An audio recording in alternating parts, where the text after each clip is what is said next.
All right, so today we're going to try and attempt to do something that seems impossible. So we're going to make a desk. This is what it's going to look like, but we're going to attempt to make this cabinet appear as though it's floating in space. Now, how we're going to achieve that is something I'm not going to reveal until later on in the video, and I don't know if it's going to work, but I'm going to give it a crack. I really like the idea of when you look at something, you don't quite know how it works, at least at first glance. And it takes a little bit of inspecting or a little bit of thinking to actually go, oh, okay, that's how it works, which I'm quite excited for. I'm excited to include this sort of aspect into my furniture making. So yeah, let's get into it. All right, so this is our glacial oak material. We're gonna be making the cabinet out of this. We're gonna start by trimming it down to size and then gluing up panels to make the exterior of the box. Let's do it.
All right, so we got some really nice walnut here.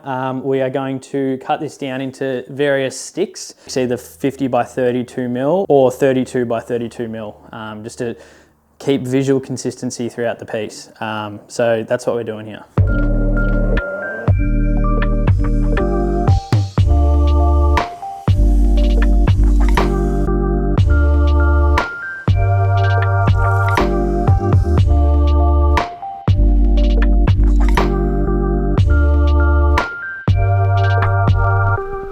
All right, so we've got all our timber stock milled down here, and we're ready to join this all together to make the desk frame. But we're gonna have to do this in a few parts. You would have also seen that I put an oak inlay in some of these pieces. Those pieces are gonna be sort of the legs of the desk itself. So it's just a small subtle detail that I've been adding a little bit, and I quite like it. Especially with walnut, it's a nice contrast. So that's what that is. Now, in order to join these pieces together, we're gonna use the domino. And I had a company reach out to me and they said, we saw that you've got a domino and we would like to send you something. And they said, do you have a set of cutter heads for your domino? And I said, no, but funny you say that. Because when I first bought my domino, I bought these dominoes with it. So these are like slightly longer dominoes that I was gonna use for things like this. And when I got back, I realized that my cutter head doesn't cut slots for this thickness and length. So I said, that would be great if you could send that out to me because now I can use this pack of dominoes that I bought. So the company's Find Buy Tool. I'll leave a link down below. And yeah, they sent me out these domino cutters. So we're gonna put them to the test. So these are them. We will see which one fits those dominoes over there and we'll change it over and slot it in.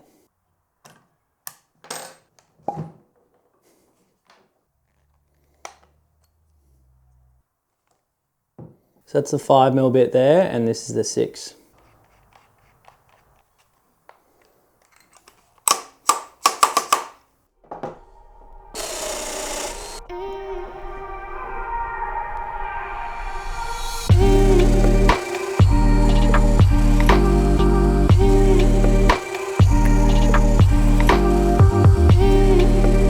Right, we are dry fit, so that went really smoothly. It was perfect having these oak strips in here because that gave me something to align to with the domino. Also, cutter heads, unreal, highly recommend. I'll leave a link down below. If you want one, go grab it. Other than that, let's get into gluing this thing up.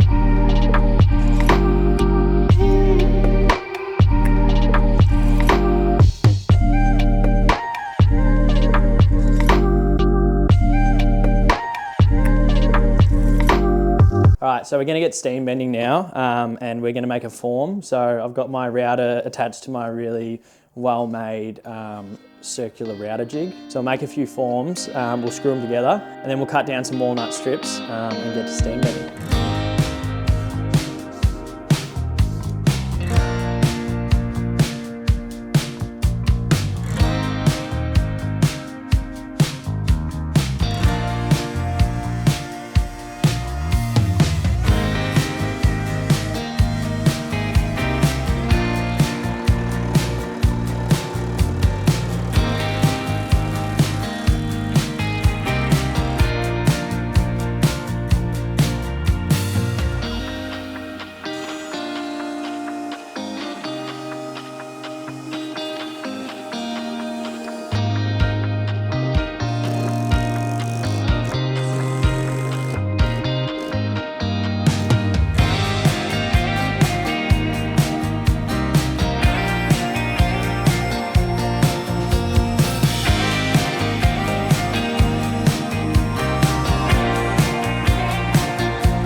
All right, so we're ready to steam. We're going to apply what we learnt from our steam bending a lamp video to this one and try and avoid the issues that we encountered in that. So number one is going to be pre-soaking. So we'll pre-soak this in cold water. While we do that, we will heat up the steam box and get that cooking. So two birds, one stone sort of situation. Then we have our clamping form here. So one other thing we learnt last time was that I only had one side of the form. So when I was putting the clamping pressure on, it was really isolated in that area. It also meant, because the wood was soft, that it sort of depressed the fibres of the wood and left indents in it. So we built a second side, and that way we can get square clamping pressure that sort of spreads out amongst the entire curve of the shape. And then lastly, we realised that last time, because I was just in an absolute panic, a lot of these were sort of sticking up and a bit sort of all over the shop in terms of heights, which later proved to be an issue with gaps and stuff like that in the glue up. So we're going to make sure that everything's sort of clamped down nice and flat along the top, and then when we bend it, it should tighten up all those gaps. So let's hope that all does what we're hoping it does, but we'll touch base in a bit and we'll find out.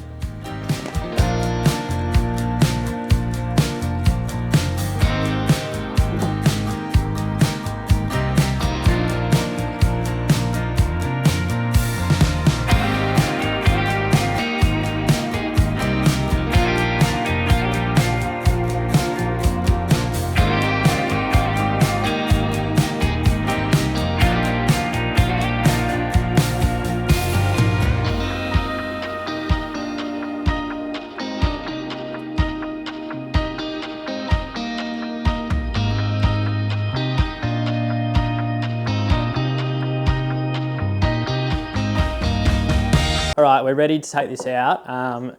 Two other things I learned from the last time I steam bent something was have your clamps ready to go.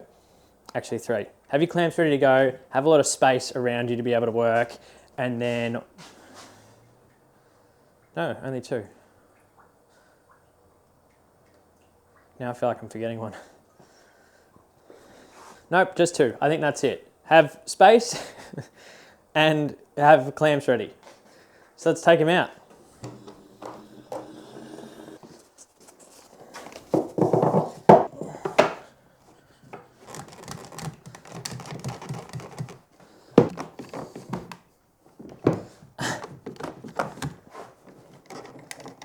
I think three might be clamp your forms down to the table.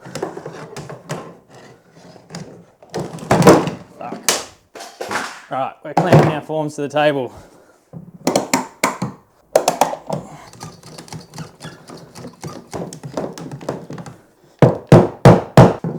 All right, although that looked unlikely at the beginning, I think we've been able to rectify the issues we had last time.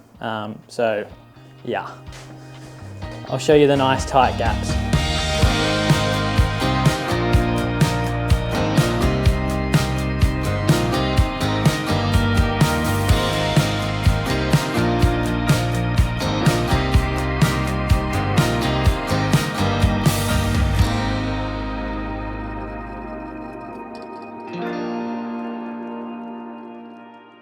All right, so we've got that guy in the clamps. He's drying up. He's not going anywhere.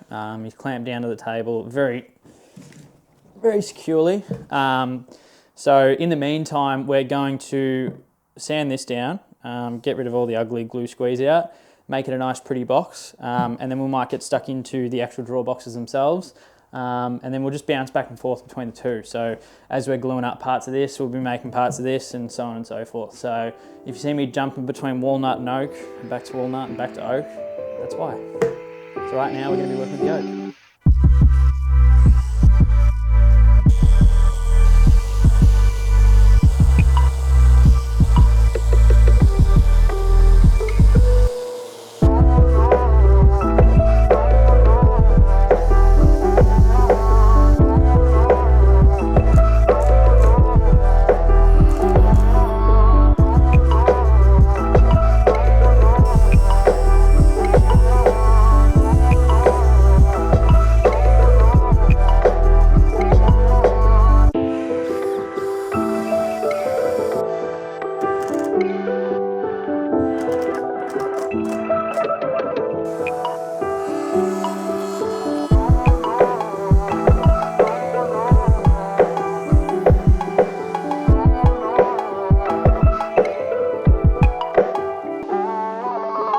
All right, you would have seen in my most recent video that I was using leather to skin the bottom of the drawer. So we're going to be doing that as well. In the last video, it was green leather, but in this video, we're gonna go brown leather to match the oak.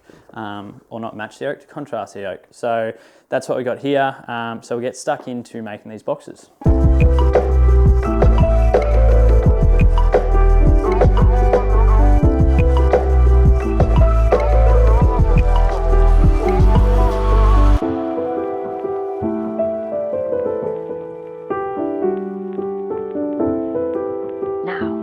If you had a treasure, where would you hide it?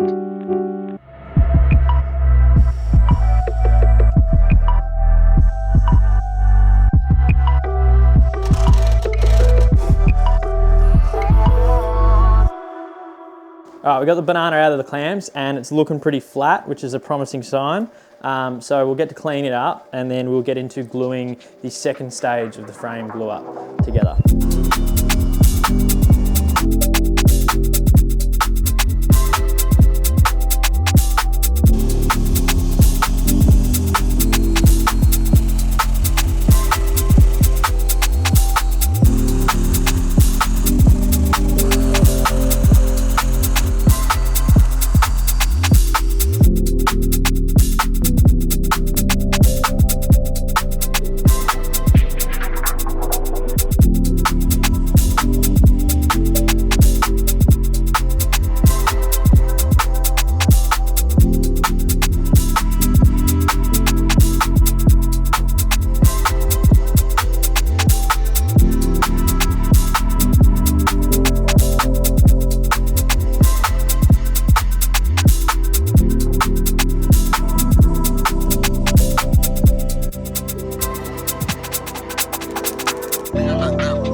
We got this thing out of the clamps. It's looking good. I'm happy with how this has turned out. Now the only thing is, when I was clamping it up, I didn't consider the fact that it's curved and it's going to be hard to clamp. So halfway through the glue up, I had to drive a screw in here just to give me something to clamp to so I could get a nice tight joint here, which worked, but it means that we've got a hole in our lovely frame. So as we do with everything, we turn mistakes into features. So we'll be plugging those with oak dowels to sort of match the stripy look on the outside. Anyway, onwards and upwards, we'll be on to the third stage of the glue up now, where we're sort of gluing up the frame that houses the cabinet. And then I'll show you how I'm gonna try and make this thing float. So yeah, let's get into it.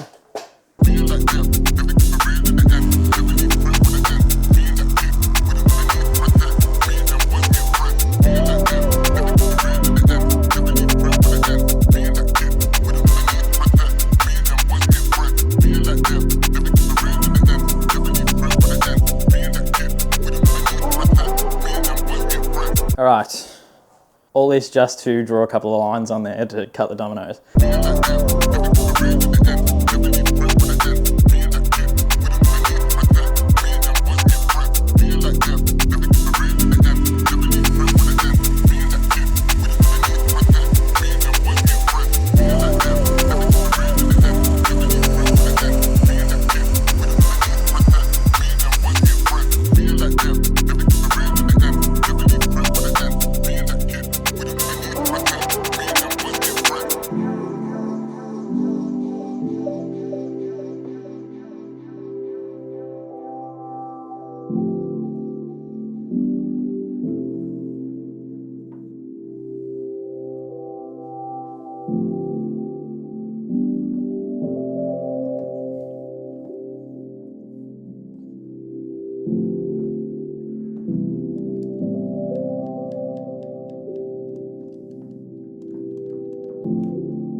She's out of clamps and she's ready for the draw box to be fitted in here. So one thing when I was clamping it up, because I'm not much of an engineer, structural integrity is not really front of mind when I'm designing these things. So as I was clamping it, I was really worried about this joint here and the weight of the box potentially having that sag down over time. I still am slightly worried about that. However, like pressing down on it, it's not really budging. So I mean, it looks like it's moving at the moment, but that's because the frames are moving. That's not actually this joint here. So I'm pretty happy with how that's sitting strength-wise. I can always later on attach a leg that comes down here as a support and then one that connects to the other leg out here. But for now, design-wise, I want to keep it how it is. So we're going to get into pre-finishing this draw box. So we're going to sand it down, oil it up, and then get it ready to be fitted in here.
All right, we're all rounded over. I went and bought some rasps and a couple of files for the first time and used them to sort of get in the corners. I've always tried to avoid doing that by trying to like pre-round over everything, but it was really quick. I thought it was going to take like hours, but it only took like half an hour. So if you're ever struggling to get into corners, get a couple of rasps and a couple of files, and they make quick work of it. So we're on to sanding now, so we'll just get stuck into that.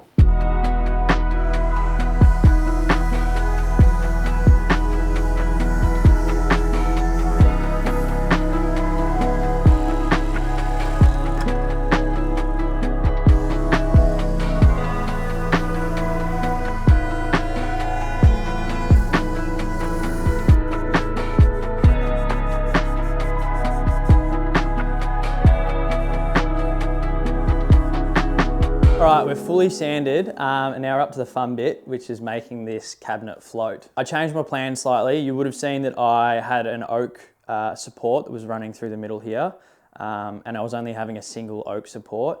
I cut that out and now I'm having 2 walnut supports on the base. So originally I was going to go support bottom, support top, and then this is the fun bit. I've got these clear acrylic discs made so that when you look from front on, hopefully all you see is the white wall that's behind it, which makes it appear as though it's floating. And originally I was gonna have 2 discs here and 2 discs at the top here as well. And what I was gonna do is I was gonna have sort of an oak strip here and an oak strip here so it blended in with the cabinet. But I didn't like it. And then when I cut it out, I realized I can actually probably have 2 supports on the bottom and have the 4 acrylic discs on the base so that the top is completely floating, so that the only point that actually has any sort of support is on the bottom. We're also going to recess these back a bit so that you really don't catch them until you're eye level with it. And then by the time you're eye level with it, hopefully the color that is then reflecting through the acrylic is the white wall or whatever color there is behind it. So it appears as though it is just see-through. So that's the plan.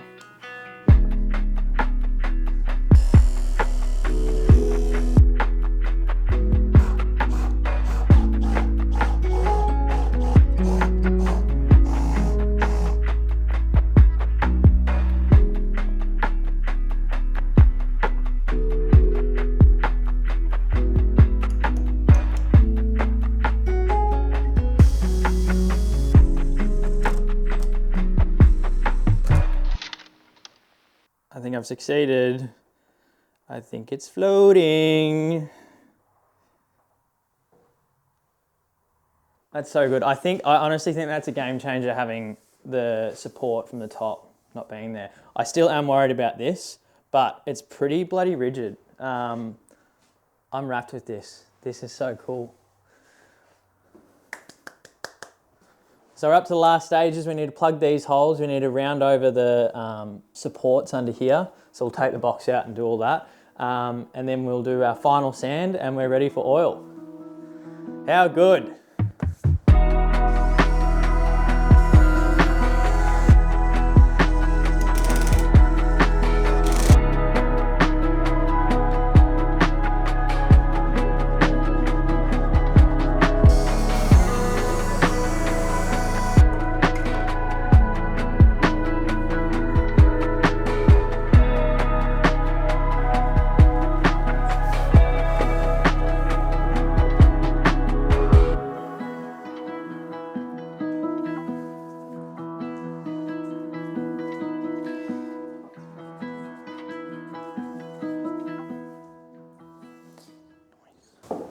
The floating desk. So here it is in all its glory. I also realized you haven't seen the top yet. So we've opted for a fluted glass. So the reason we opted for reeded glass was one, style, but two, I also wanted to make it a bit murky in that zone there because I wanted to cover up the fact that I was going to have a support rail through the middle of it. But you would have seen that I ended up opting for 2 support rails on the bottom rather than one on the bottom and one on the top, which I think is the best on the fly decision that I've made because it just means that it really does look like that it's floating. Also, the acrylic pucks that I used, or discs, whatever you want to call them, because they're set so far back from the actual cabinet itself, it means that you don't read them really ever unless you come all the way down to here, which no one ever is. Realistically, they could be anything. They could be brass, they could be timber supports, they could kind of be whatever you want them to be. The acrylic nature and the clear nature of them doesn't really matter. So yeah, that's the floating desk. Also, I think I'm really honing in on my furniture style now, which is this mid-century modern sort of look. I like combining different mediums, materials, etc. to make a piece. I don't like, as much as I'm a woodworker, I hate heaps of wood. Even that cabinet there is kind of annoying me a little bit with how much timber it is. I love negative space and I love things that trick your eye. So all that to say, I really like this. I hope you do too. Thank you for watching. I'll see you on the next one.